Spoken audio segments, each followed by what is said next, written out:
And repeat after me. I take refuge in the Buddha. I take refuge in the Buddha.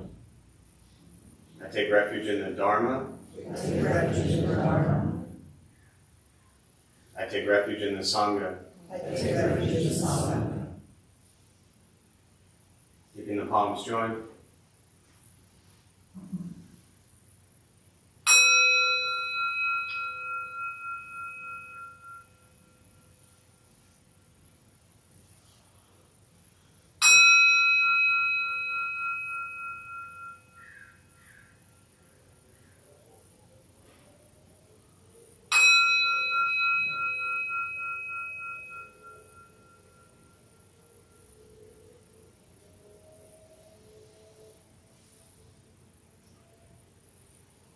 Palms down.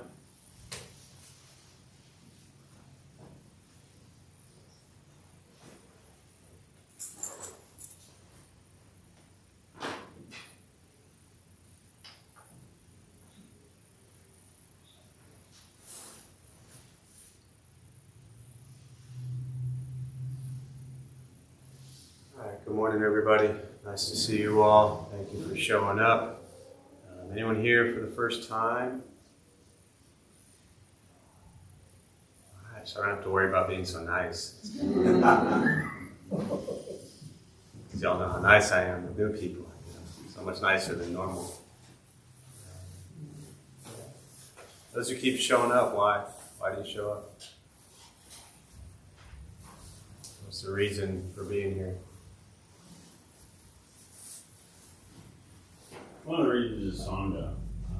When I left my other religion, or left my religion, I lost that sense of community, and so the Sangha means a lot. Sitting with other people that have the same belief or are seeking the same thing, even if we don't know what we're seeking, and we're all here together. So it means a lot. Nice, thank you. What else? Why show up? I like the positive energy in this space. I mean, part of it's the people that wants it, but also it really does feel like sacred space. It's funny, and you may have heard me say this before, but for anyone who hasn't, when this would have been end of 2016, probably around October-ish, and we've been downtown 10 years roughly. And the first time Maggie and I came here to actually see inside, because we'd seen the outside, and the first time we came and met the realtor here, we walked inside, that feeling you're talking about was here. Always been here. So whatever the Christian mystics who studied Emanuel Swedenborg did here for 95 years, it was really beautiful. Because it felt that, it was boarded up, it was a little musty, it kind of, it needed to be brought to life. But I still remember walking in that front door, not even turning anywhere, just the moment we walked in, it's like, this is home. It just felt so good. And I always felt like it was kind of like a plant that's dying and just needs a little more water, some love, some care, some attention, just to kind of carry on its life. And so, so we gave it some life, with all you wonderful people. But it's always been that way. It was interesting also, I did about 20 minutes of Googling, who is Emanuel Swedenborg? And because we went into a lot of old places, old buildings, old churches, and some of them felt great, some of them felt a little odd. So I Googled Emanuel Swedenborg. One of the first things I came across was a book written by D.T. Suzuki, who was a Buddhist scholar, early 1900s. And he wrote a book titled Swedenborg, Buddha of the North. So again, this is in what they call Swedenborgian congregation, founded by Emanuel Swedenborg, 1750, something like that. And so this was the local congregation that came together in the 20s to build this church. So it says, Swedenborg, Buddha of the North. And the little piece that I read said, if you're interested from Suzuki, said, if you're interested in Buddhism, all you Westerners, because at that time, the Buddhists coming over, predominantly from Japan at that time, of course they want to share the Dharma. They want people to understand Buddhism, but they're in America, and early 1900s, and it's a little bit of a different time. And so his idea was, hey, if you want to learn about Buddhism, study the teachings of Emanuel Swedenborg. So that made us feel very comfortable that whatever they did in here. The other piece, for those who hadn't heard this, was Jonathan was his name. He was the reverend here the last 7 years when the church was still functioning. And he was also a member of the Buddhist temple downtown, the first Buddhist temple in San Diego at 2929 Market Street, predominantly 90% Japanese community. And he was attending there quite frequently as part of his spiritual journey. So 20 minutes of Google and Jonathan made us feel very comfortable that whatever they did here for all those years was really beautiful. So that's why I always say we really owe it to the Christian mystics that we're even here right now, because without them, we're just sitting on dirt, and somebody would complain, I'm sure. So, all right. So with that, I think we'll start with a meditation practice. For those who are joining virtually, welcome. Glad you're here. Feel free to say hello as you are. A couple things I'll tell you before we begin. Nothing's going to happen to you. Right? You're not going to float away. Not going to have any mystical, magical experiences. The mind that races all day long is not going to shut off. Don't judge your practice, meaning don't ask yourself, is this working or not working? Are you doing it right or wrong? We're just going to sit, we're going to breathe. You'll hear sounds inside, sounds outside. This is life. Life is full of chaos. And this practice is learning to get quiet and still within all of the chaos. Posture, you want to be comfortable. If you're on a cushion, often helps slide into the front third, pushing the stomach forward. If you're on a bench or chair, however you are seated, trying to sit up straight if comfortable, relaxing the hands and shoulders if comfortable. If you need to move, simply move. I'll guide us as we begin, and we'll settle into a little bit of silence. Most important, do not expect anything. We're just going to sit and breathe.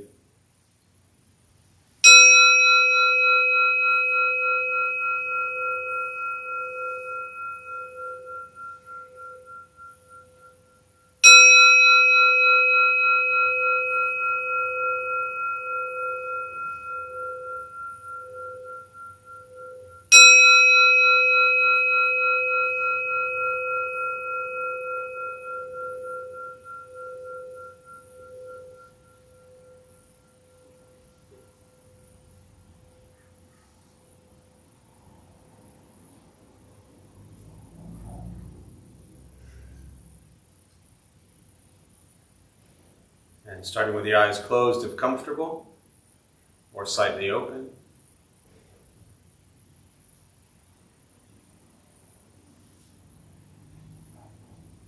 Mouth is open or closed.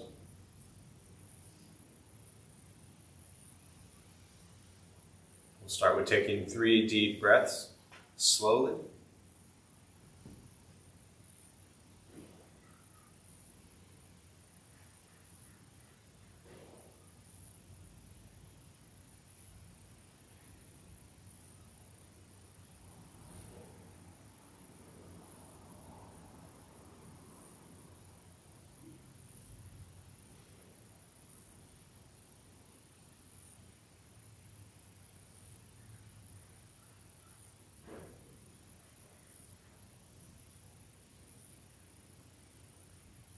Eventually, settle into a natural rhythm of the breath.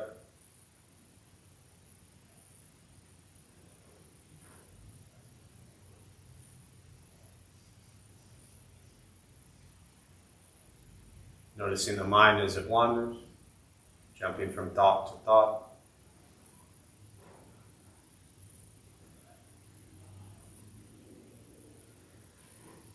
Start with gently guiding the attention, focus, to the stomach or chest. Breathing in, feel them rise.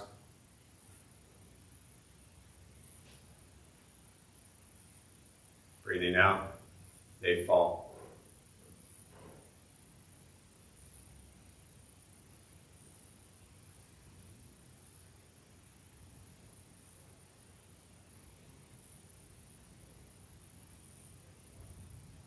Simply continue this practice of observing sensation of breath.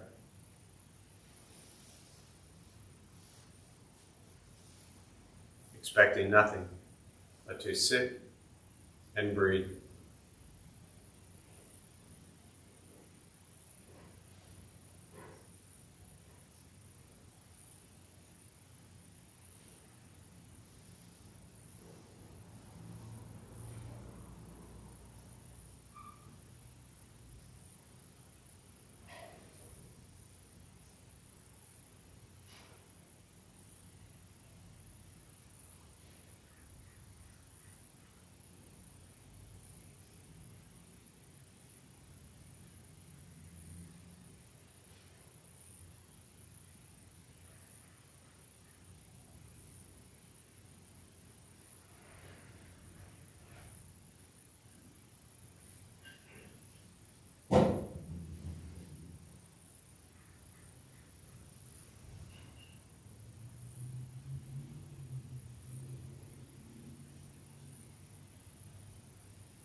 As the mind wanders, lost in thought,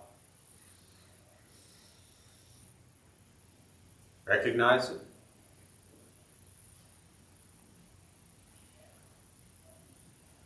Release that thought. Return attention, focus to the breath.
Breathing in, follow breath in.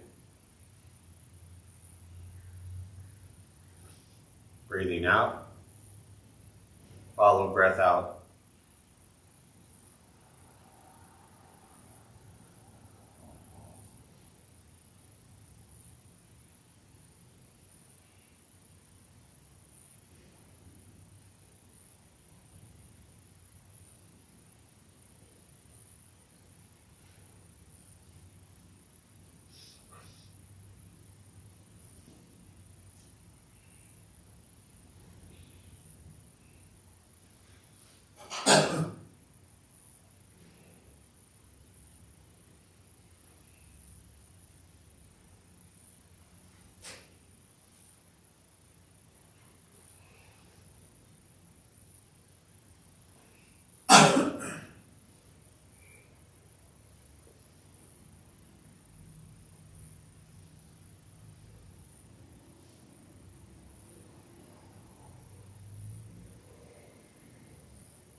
Letting go of expectations.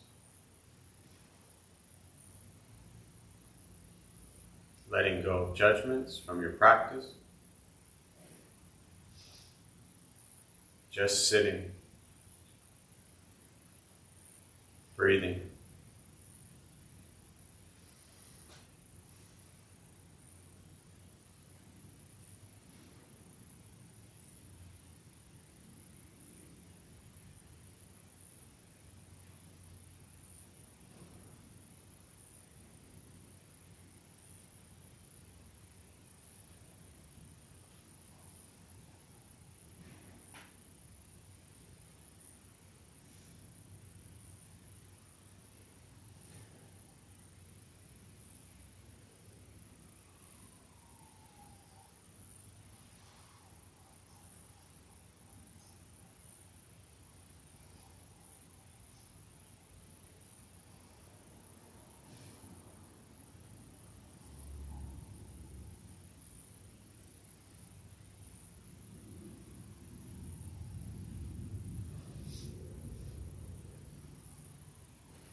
And with the body still, rested,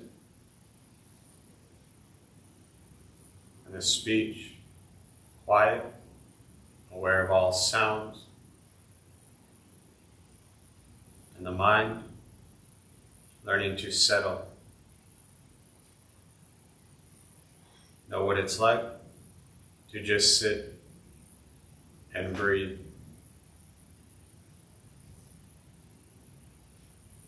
Knowing with each breath, there's nothing else to do, nowhere else to go, and no one else to be. Everything beautiful, exactly as it is. Sitting, breathing.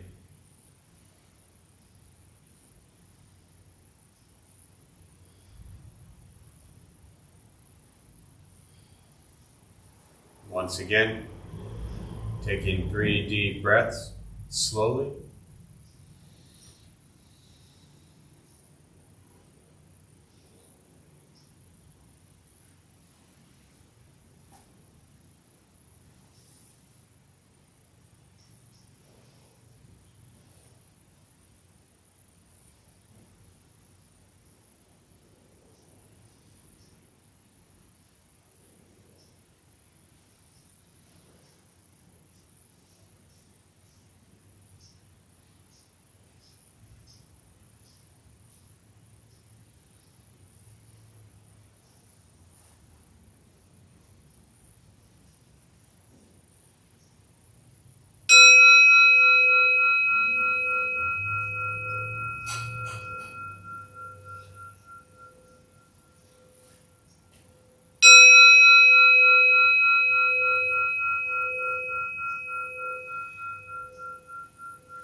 And as you slowly open the eyes, slowly beginning to move, and most important, with the practice of meditation, is to recognize how you feel now, immediately after. Compare this to how you typically feel throughout your day. Recognize the difference, if there is one. Ask yourselves how you prefer to feel every day for the rest of your life. And realize however you feel now, if it's quiet, calm and still, or a busy mind, racing mind, whatever you're sitting with at this moment, it's nothing to do with anything I said. It's nothing to do with how we sit and hold the hands or cross the legs. It's nothing to do with the sounds around us or anything else for that matter. It has everything to do with your own mind and your own mind's reaction to an external condition. This is what the Buddha called pratitya samuppada, means dependent origination. This is the basis of the Buddha's awakening. The word Buddha simply means awakening. He was a human being, no different than any one of us, who began to understand why he suffered, why he got angry, sad, depressed, stressed, anxious. He began to understand the causal relationship of all phenomena. And what that means very simply for all of us, regardless where you come from or what you believe in or where you think you're going, your whole life is filled with things that happen. You react. More stuff happens. More reactions. That's it. This practice is simply learning what it's like to respond to something quietly, peacefully, still. Because for most of us, the way you responded to the last 20 minutes is quite different from how you respond to every other 20-minute period of your day. And so all we're working on is closing the gap where the way you feel now is closer to how you feel always. Just as driven, motivated, productive, successful, whatever that means to you in your respective lives. But with a mind that's steady, clear, focused, distracted by nothing, and disturbed by no one. It's not an easy practice. It's not necessarily fun. It's not an escape, as often people think it is. It is direct perception into the present moment. And very often that present moment is filled with conflict, chaos, difficulties, challenges. That's what we get. And so this practice is learning to be mindful and aware of what we think, what we say, and what we do in each moment. And being very clear behind your intention, or of your intention, behind each thought, and each word, and each action. Once we stop trying to change, fix, control, manipulate everything and everyone around us, which is where we spend so much of our time, hoping they do this, hoping they do that, wishing they would do this, wishing they would do that. So much time wrapped up in what other people do. This practice is about being mindful and aware of what we do, and how what our actions are, and how that impacts the world around us. Meditation is free. Buddhist practice is free. It's just sitting, breathing, learning to be kind to yourself and everybody else. And that's it. It doesn't get any more complicated than that. That alone, I think, is hard enough. So with that, I'll pause. For me, I always really just prefer to respond to questions. Meditation, Buddhist practice, anything you're sitting with. And we'll use the rest of our brief time this morning for questions.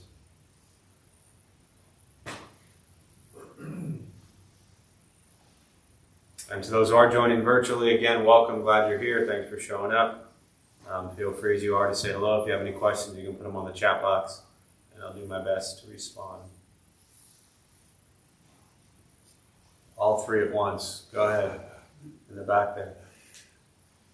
Yeah. Well, you said you used to punch people as a teenager. I did. And switch to Buddhism, but what made you make that switch? Was there an event, or was it gradual? Yeah.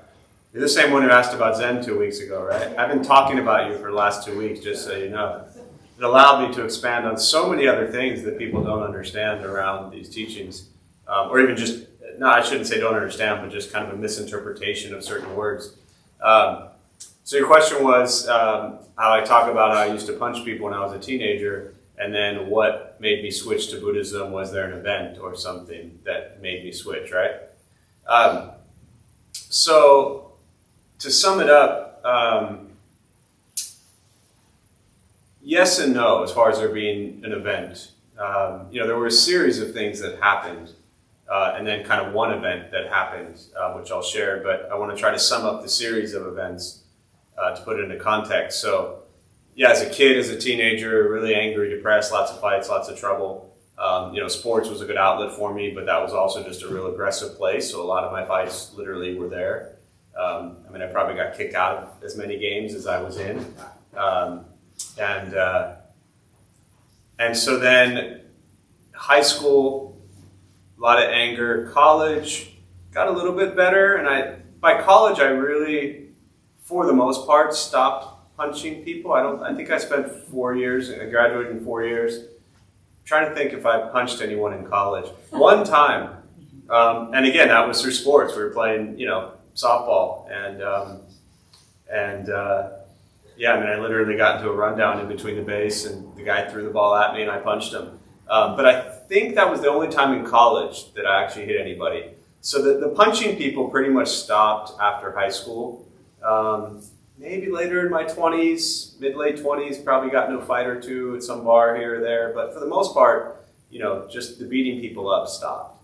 So I want to be very clear about that, because it wasn't like, and Buddhism didn't become a part of my life, which I'll get to this much later in life. So it wasn't like all of a sudden I found Buddhism and then just stopped hitting people, right? I stopped hitting people well before I found Buddhism, just to clarify.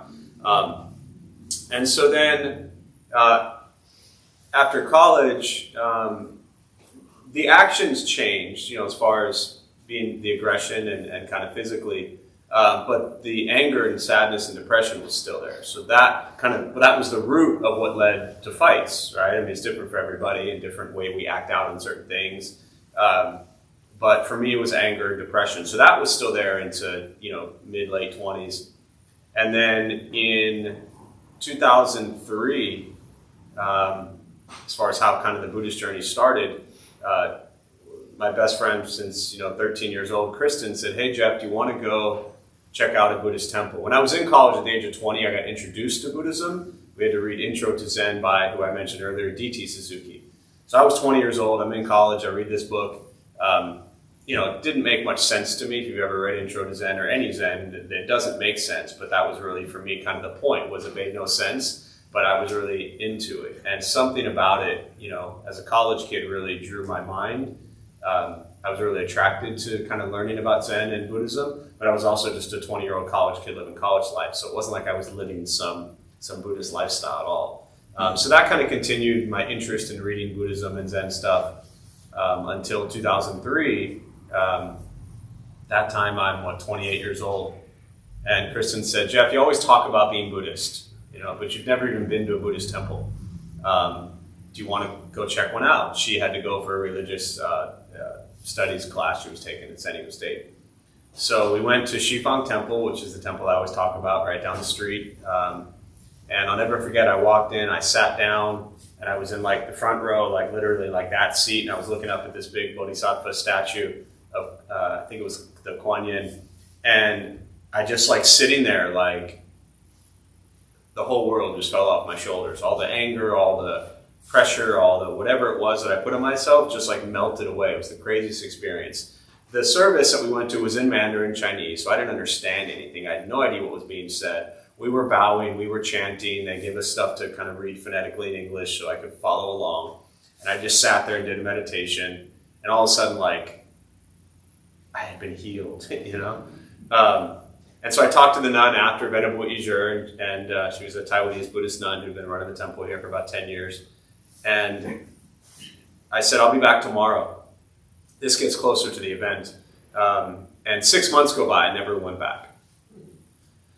So that's why I always laugh when people show up here and they're like, "Oh, this is the greatest thing in the world." And I'm like, "All right, I'll see you in 6 months." A lot of little things in my journey that I kind of secretly laugh at when people are so gung-ho, and I'm like, "Dude, just give it time. You're going to fumble with this shit for 4 years, before you actually maybe commit to doing a serious practice." So 6 months go by, I never go back. And then I had kind of the event to me. I was out one night with friends. They just got out of the military. We were going to some club downtown, and I had this whole realization at this moment that I was, and I had a good consulting career, making money and all this stuff, and by, any means successful other than happy. So I had this realization in my head that at that point in time, I had no patience, I had money, so I knew that I was going to pay the person in the VIP line to get us in that line, then I was going to pay bunch of money to get us in this club, and I was going to buy us all drinks. We're all going to get drunk. I'm going to chase some girl around running all, like an idiot all night long, and then wake up the next day. And I knew that because that had been my life for so many times. And that whole thing happened in 30 seconds in my head. The night continues. Did I get out of line? No. I continued the night. That's everything that happened. I woke up the next day about noon by myself, miserable, had a headache. And the first thing that popped into my head when I woke up was, the first thing was I got a headache. The second thing was I got to go back to that temple. That was 2003. I went back to that temple, and as I often say, in many ways, I've never left. I went there literally every single day for 2 years. I was living downtown at the time. After about 3 or 4 months, I moved into a tiny little cottage up on Adams Avenue. And for me, my ego and the lifestyle that I was living with all the stuff and all the money and all the houses and all the cars and the extravagant way that I lived, I threw myself in a little 450-foot studio. Actually, it was a 1-bedroom. Somehow they made a 1-bedroom out of that, but it was a really cool cottage. But even my ego of I had to humble myself to live in a place like this when I had the means to live anywhere I wanted. But that alone was hard for me, just to live in a place that I normally, my arrogance, my privilege, my, ego was not okay with. But 3 or 4 months in, the teacher there said, "Jeff, one of the nuns, she said, Jeff, you work so hard to make so much money to buy so many things. If you didn't have so many things, you wouldn't need so much money, you wouldn't have to work so hard." All of a sudden it clicked. So I went, in my mind, I committed to going from a life of making a lot of money, spending a lot of money, to making almost no money and spending almost no money. And I did that for about 2 years.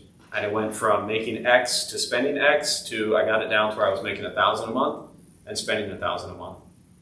Now granted, this was 20 years ago, so, but still equivalent to, not much more than that now. Or a lot more than that now, but you get my point. Factor in inflation. But whatever I needed to pay my rent, to buy food and prepare it, that's pretty much what I spent. A couple bills here or there. But I drastically shifted my life for 2 years. Didn't go anywhere, stopped going out, stopped spending money on anything I didn't need, stopped eating out, and for a dude who couldn't cook, man, it was a lot of pasta and broccoli. So that was kind of the event. And then after 2 years of that, the master said, "You want to move to our home in Taiwan?" And off I went. Came back a year later and opened this place. Yeah. So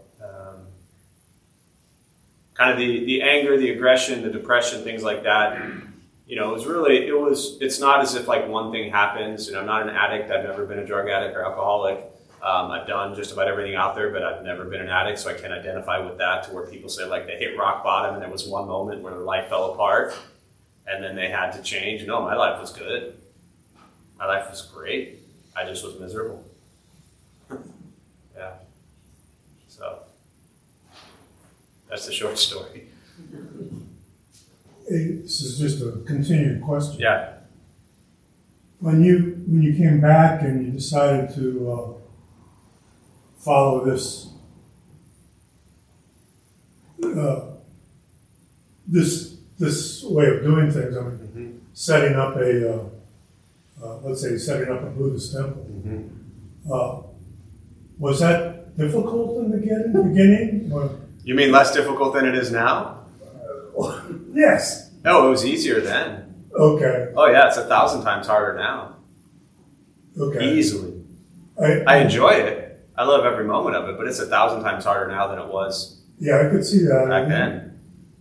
But you said you started up with a couple other people. So what happened was, again, trying to sum this up, but when I had been there about 9 months, Venerable Yizhe, who was my teacher, friend, master here, she was also in Taiwan. She went back to Taiwan at that time, was at the monastery. 9 months in, she said, "Jeff, how you doing?" I said, "Great, I don't want to leave." And she said, "It's time for you to go. You need to go back to San Diego and figure out how to bring Buddhist practice to the people that you know." Meaning for me, this is why, again, there's a lot of stories here, and I'm trying to make this less about my journey and something you can actually learn from, hopefully both here. But any of you like to escape from things? Right? I mean, here we are. Right? Well, for me, moving to Taiwan, all the way on the other side of the world, and living in a monastery with no money, no keys, no wallet, no phone, boy, that was a beautiful escape. For a guy like me, that was like vacation. It was difficult. It was challenging. Military style discipline and schedule and ritual. It wasn't like I was kicking back. I'd never worked hard in my entire life. Well, maybe here, but other than living in the monastery, like they don't take a break. They work from the moment they wake up at 4:30 in the morning till about 10 o'clock at night, and their entire life is devoted to practice and caring for a community. And that monastery, when I was there, slept probably 10, 15,000 people. Now it's even larger. But what I learned living there was that their entire life was devoted to building the Sangha, the community, the being a part of that Buddhist temple. Everything in their practice was for the people who showed up there. That was their practice, right? So that's, I think, one of the most important things I learned there, which was how to create, space for people. But then when I came back, I went back to the temple there for about 6 months, thinking, that I could continue to cultivate and grow an English-speaking chapter there. For 2 years there, I was the president of the English-speaking group. But there was a lot of cultural barriers, the bowing, the chanting, the robes, things like that, and just a lot of conflict within a cultural community, which I love. I love the bowing, the chanting, and the robes, and the ritual. But if you all showed up here and I said, okay, shave your head, put on robes, bow, chant in another language, all that kind of stuff, most of you wouldn't be here. A couple of you would. And those of you end up not staying here, and you go to places like that, and that's why they're there. So after about 6 months of that, we said, let's do our own thing. That's the short story. New Year's Eve, I tell about a 2-hour version of the history of the Dharma Bum Temple. Right. Go into a lot of I depth. know. Yeah. So let me finish, sorry, one more thought. So the point was, for me, going there was an escape. It was an opportunity to learn, but it was also like, I'm just going to leave the whole world behind, and I'm just going to run off to a monastery. That expression, wherever you go, there you are. So don't escape. Use the practice of what you learned from meditation and Buddhism and figure out how to integrate it into your life. Because, for me, I had to leave everything. I had to walk away from everything I had. But looking back on it, it's like, man, I wish I hadn't. I wish I could have been able to cultivate this practice and keep everything I had. That would have been nice. Could have bought a lot of temples. Yeah. Let's see, how can I phrase this? I have friends who are Christian, and I've known Christian friends who experienced what they call moments of grace. They've been healed of their alcoholism, etc., etc. And this is just my view. It seems to me that Buddhism is all about earning your own merit. There is no merit that comes from the outside. So is there any room in Buddhist philosophy or teachings for grace, for something other than what we earn for ourselves? Well, my first thing is I really caution people in general, especially as they're new or learning about Buddhism, to not look for comparisons and to not look for this is just a broad statement. Because as you begin to learn about Buddhism, if you grew up in whatever religious culture you grew up in or religion you grew up in, there's this common thread. And again, I've been dealing with Western people in Buddhism for 20 plus years. So there's this common idea that when we come into Buddhist practice from a certain religion, that we're trying to draw some parallels. Maybe just because it's what we're used to and we liked it and we didn't like it. So my suggestion always is I wouldn't get wrapped up in trying to draw parallels. Is there anything in Buddhism like that? I'll talk about that in a minute. But in general, I think if you look for parallels, it doesn't matter ultimately. What matters is what is your practice and what is your belief. So from merit standpoint, I wouldn't even look at this idea of grace as you described it, even from a merit as if it's something you get. The practice in Buddhism is you create your life, your thoughts, your words, your actions. The Buddha himself died 2,500 years ago. He cannot fix you, he cannot save you, he cannot heal you, he cannot help you. He is dead. But what he left us is the Dharma, the teachings. And if we practice the teachings in our daily life, then we can suffer less. Our craving, the root cause of our suffering, is craving and desire. Greed, anger, ignorance, 3 poisons, they call them, ego. That's why we suffer. So when you're looking at, and as you may know, we have a huge recovery community here for, since 2009. And a lot of that is bringing Buddhist teachings, all of it is bringing Buddhist teachings into addiction. At the root cause of addiction is craving, is desire, is depression, is anger, is all these things wrapped up, And so we use Buddhist teachings to cut through some of that. But the flip side of that also is the Buddha was asked if they should believe in gods and goddesses. And he was raised in kind of a Vedic, Hindu culture. And he said, look, I'm just a guy. I'm not a god. I can't tell you what gods or goddesses, to believe in. If you believe in them, you do. If you don't, you don't. So years ago, somebody said that Buddhism to her, she was Catholic. And she said that Buddhism actually brought her closer to her Catholic faith. She compared it to a software upgrade. And so I don't get wrapped up in the parallels, or is there anything like that in this? Cultivate a practice of self-compassion and love and see what that does for you. And if that also includes, being saved by somebody else, then beautiful. I know you're not. I'm not even talking to you. I'm talking to everybody. I'm just saying in general, I don't suggest we ever look at comparing or even abandoning this idea. And again, and when someone asks a question, I'm talking to 1,000 people in my head. So, it's, I've been quoting this a few times recently, but very Reverend Penny Bridges, who's at St. Paul's Cathedral, the night that we accepted the Pride Award, she said there's a lot of Episcopalians that are better Episcopalians because of the time they spend at the Dharma Bum Temple.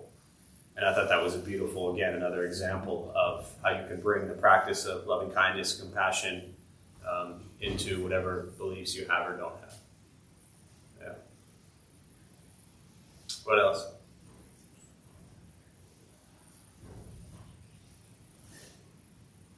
On Tuesday night, you told me to practice gratitude, and I took it on, and it changed my week. Just, I put my wife on a grateful for this morning. It was my little dog, Poncho. I took him on a motorcycle ride so that he'd see my gratitude for him. Anyway, you also said to serve other people, and that I got some chance to do that, and that changed my week. And so knowing those things, I know that I can change every week. What else? No. Nothing else? God. Sometimes I still want to punch people, with love and compassion. However, though, can I compassionately and lovingly punch you? You can't. No, I won't. I'll give you a hug and just there's no what else. Like you've been at that for what? Tuesday to Saturday. How many days is that? No, just stop. So it's like 5 days, and you're like, okay, I did this for 5 days. Now what else? I want you to do that, and don't even think about how. And I love that you took it to heart. You practice gratitude, so I don't want to dump all over you right away. I want to give you some credit first for taking it to heart, to practicing gratitude. Didn't you say you took your dog on a motorcycle ride, so your dog knew you'd appreciate your dog? Yeah. Love it. I just wanted to repeat that to make sure I heard it okay. So I love that, you're helping people, and you said, and it did change your week, and so now you can change your week. What else? My suggestion is don't even think about it changing your week. Go from a day-to-day standpoint. Change each day. Each day, wake up and find gratitude and appreciation and help people. And do that every single day. There is no what else. That's it, every single day. I mean, I started to go there and then I didn't, but when I showed up at that temple, every day, they gave me a hammer, they told me to go clean the bathroom, they told me to go nail stuff up on a wall, they told me whatever. I just showed up there every single day and they gave me stuff to do. It wasn't like, do I need to read more sutras or more Buddhist stuff or meditate more? No, it was just go be of service to people. Spend your entire life being of service. That is the Bodhisattva practice. And people often look for what more is there in Buddhism? What's the more formal stuff? It's not the bowing and the chanting. I know you're not asking this, but it's not the bowing and the chanting. There's no more Buddhism that you can do. Every single day do that for 10 years. And then when you're done, then you can ask me what next. Okay. But by that point, you'll already know. There is no next. Yeah, so good. Thank you. Did you have a helmet on? Because safety first. No, he won't. We tried a little helmet on him a long time ago. Doesn't happen. Just It's all right. Yeah. Holidays, families, reparations. Gives us an opportunity to talk to family members about maybe some difficult subjects. I tried that last week over Thanksgiving, and it wasn't well received. Oh, what a surprise. And so I'm not sure, what the Buddhist teaching might be on this. Did you go through a reparation process with people you might have hurt? Do you stick with it? If they're not where you're at, do your own thing and let them get there or not? Always do your own thing. Mm-hmm. So there's a lot in your question there. A couple things. One, why does everybody feel they must pick Thanksgiving? First of all the disgusting holidays, it's just people were slaughtered. And yet we come together and we celebrate that, and then we want to talk about the things that you didn't talk about all year. If you're going to celebrate something, then don't ruin it by trying to convince people that your way is better than their way. Because that's ultimately... there's another 2 weeks of holidays coming up. No, hang on. I get it. So my suggestion is the holidays, in theory, are supposed to be this happy time, right? And I'm going to try to get in all my personal views on that kind of stuff. But the reason the holidays are so miserable for so many people is because they use the holiday time to tell them about what they're into and why their views are better than somebody else's. If you're going to enjoy the holidays, then don't bring up all the stuff that you're talking about. You had all year. Thanksgiving is one day. Holiday season is it's 6 months right now, but you have a couple major holidays on a couple days, New Year's, so you can break down the holiday days to 5, even if you extend it. to add a couple other, whatever your personal holidays are. Why do you need to go bring it up at holiday time? And then people say, well, the family's all together, not usually together. Well, then if you're all coming together, to me, the Buddhist practice, no, the Buddha definitely was not talking about Thanksgiving. This is well before that. The Buddha was not talking about Christmas. This is well before that. But the Buddha does talk about compassion. And so, to me, compassion would say, why am I going to use the 1 or 2 times that the family is all together to talk about a bunch of stuff that I already know is going to divide the family apart? Right speech. Very important. Divisive speech is a no-no in Buddhism.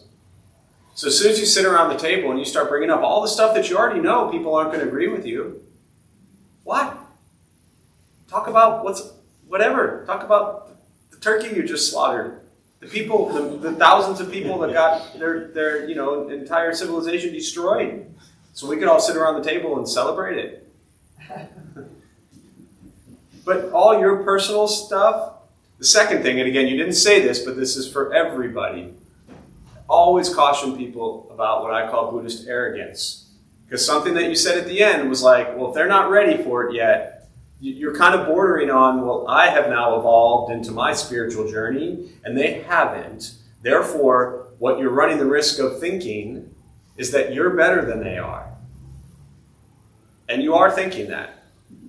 Are you not? I don't know about better, but I feel like I'm ready to have I'm observing, I'm ready to share, and they are not. Well, and they don't want to see what it is I'm seeing. Well, maybe you don't want to see what they're seeing. Yeah. So again, I'm not in your head. I'm not accusing you of thinking you're being better than them. I'm throwing that out there as a caution because it's very common around Buddhism, especially around the holidays, where people who maybe if they're newer to meditation and Buddhist practice are like, okay, well, I'm into my meditation thing now, and I'm into loving kindness, and I'm into taking care of others. So that means I'm automatically better than all you other family people who are still doing whatever you're doing. By the way, we were doing that same thing like 3 weeks ago. Right? So be very careful about thinking that now is the time to bring up your love for meditation or Buddhist practice just because you found yourself. They don't give a shit. Just eat food, hang out, watch TV. Like, why ruin a couple times a year that you actually get together? You know what I talk about with family? None of this stuff. Why? If people are curious, if they want to ask, if they have questions, they'll ask, but nobody wants anybody dumping stuff on them. Don't use holiday time to throw your beliefs. It's the worst way to ruin a holiday time. You know? Do you like mashed potatoes? Love them. Does your family like mashed potatoes? Yes. Then talk about mashed potatoes. And then if you want to have whatever you're calling, conversations, do it other times. That's my suggestion, using kind of the wisdom of Buddhist teachings.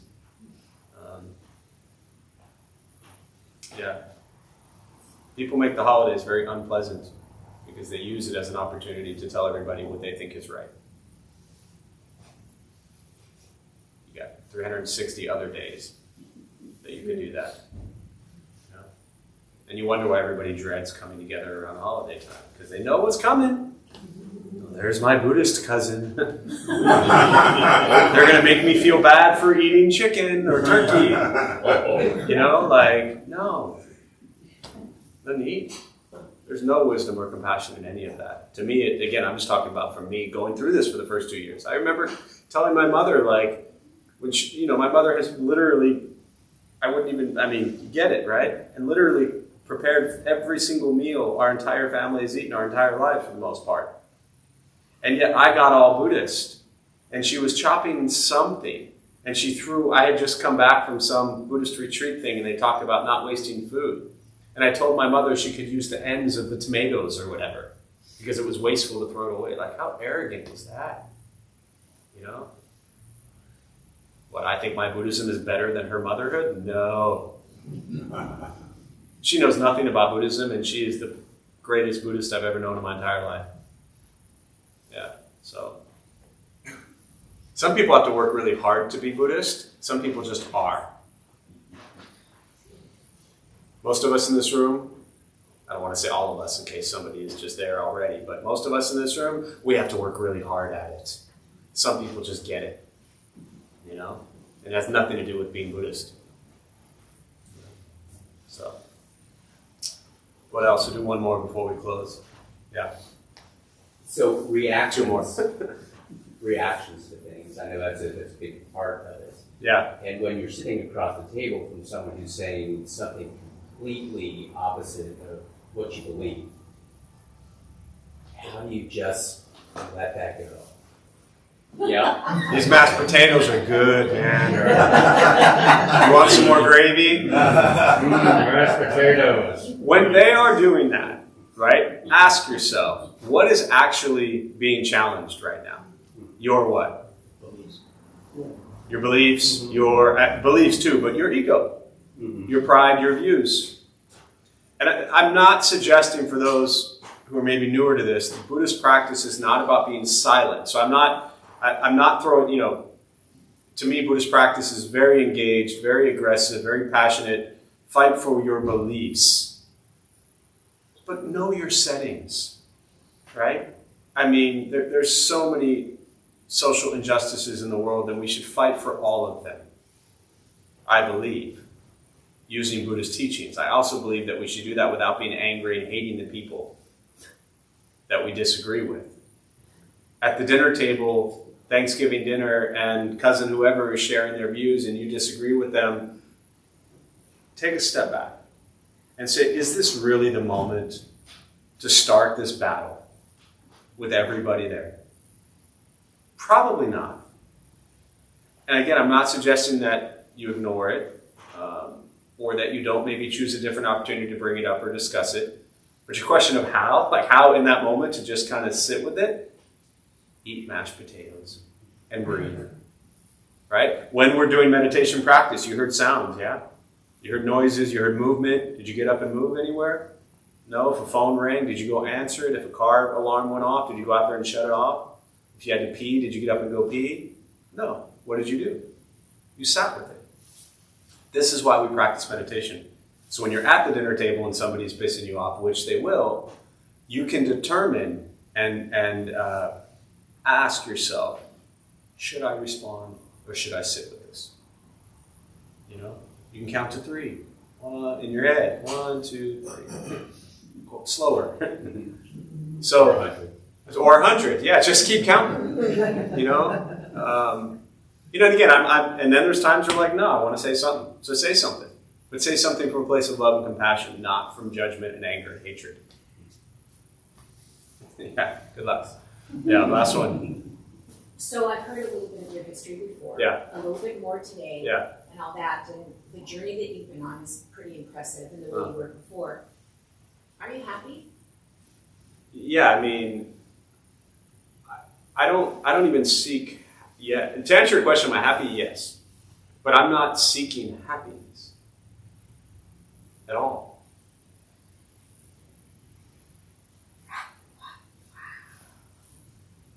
I don't wake up in the morning and say, am I happy today? I mean that very seriously. Like, you know, I've known you long enough to where I'm not going to like skate around the issue of like, am I happy? Yes, I'm happy. Do I have challenges and difficulties and lots of hard work and so many things to take care of and responsibilities? 1,000% yes. Do I love and enjoy and appreciate every single one of them? Absolutely yes. Because I committed 20-some years ago to choosing a path where it wasn't about me anymore. When I made my life about me, I wasn't happy.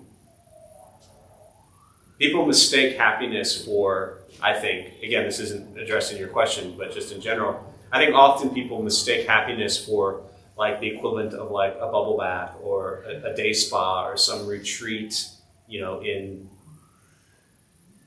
where does everybody go? Like wherever they go, you know? Like I'm happy just going to CVS or Bonds. Like I don't seek happiness. I don't ask myself, am I happy? That's why when you ask me, I'm like, I don't even, I love what I do every moment. That's what life is. It should be for me. That's what this practice has taught me. And in that act, you know, as you know, and I'll close with this thought, the Buddhist teachings is to go beyond the self.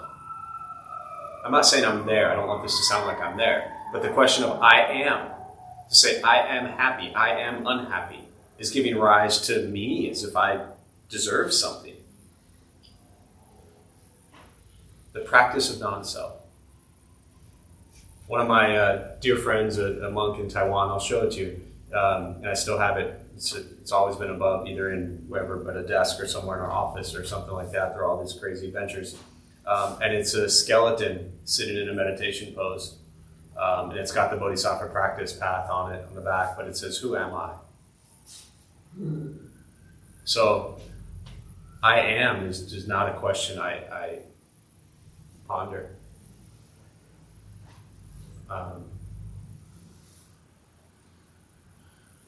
If I had to put I there, I would say I do. Not what am I, but what am I doing? That's what I ask myself. What am I doing today? Not what am I today? That's been the most liberating thing for me all these years. Because then one day I'll die. And I want to be able to know that I did everything I could to bring less suffering to myself and the people in this world. You know? Yeah. So, thanks. I'm going to close on that. May the benefit of this practice be shared with all beings in all directions. May all beings be at peace. May all be free from suffering. May any merit gained be transferred to those who need it most.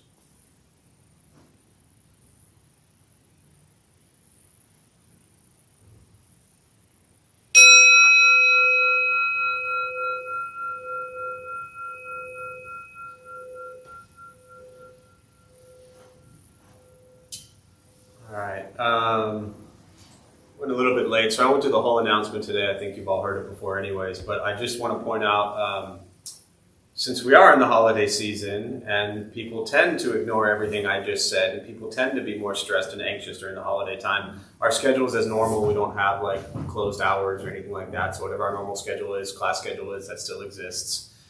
We do have coming up, this will be our 19th annual, I think, Dharma Bum Temple New Year's celebration. I always tell people, if you've never done a New Year's silent and sober, this is your opportunity to get them both done all at once, and I promise you'll survive.